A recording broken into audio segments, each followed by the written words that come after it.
ma istun jälle vaikuses, hoiab aknad taga hinge ja küsin endalt tasa keksi, miks armastus minust mööda läheb.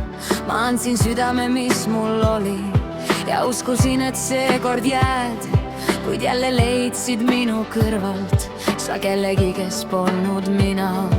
Ja ma vaatan peeglisse ning küsin läbi pisarate, kas minus on midagi puudu, miks keegi mind armastada ei taha. Kas minust ei piisa, kas ma pole küllalt hea, kas pole ma küllalt ilus, et keegi päriselt mind näeks. Miks leitakse minu kõrvalt alati keegi teine, kas minus pole seda naist, keda hoida terve elu.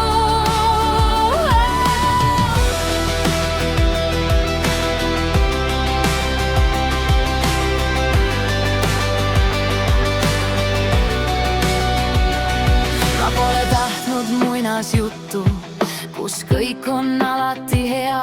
Ma tahtsin ainult ühte inimest, kes ütleks, mina sind ei jäta.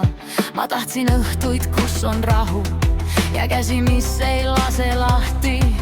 Üht pilku, milles oleks tunneks, sa oledki see, keda ma vajan. Aga jälle jäin ma üksi oma küsimustega siin ja iga kord, kui keegi lahkub, võtan süü endale vivuks. Võib-olla pole ma liiga vähe, võib-olla küsisin valest kohast, võib-olla neid, kes mind ei hoidnud, ei osanudki hoida armastust. Kas minust ei piisa, kas ma pole küllalt hea, kas pole ma küllalt ilus, et keegi päriselt mind näeks.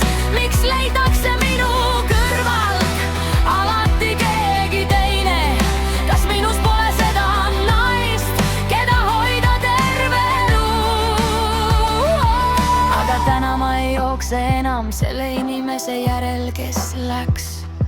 Ma ei palu enam kellelgi öelda mulle, et ma olen väärt, sest võib-olla pole küsimus minus, võib-olla oli süda vale ukse taga ja võib-olla tuleb ükskord keegi, kes ei pane mind ennast kahtlema, sest minust piisab.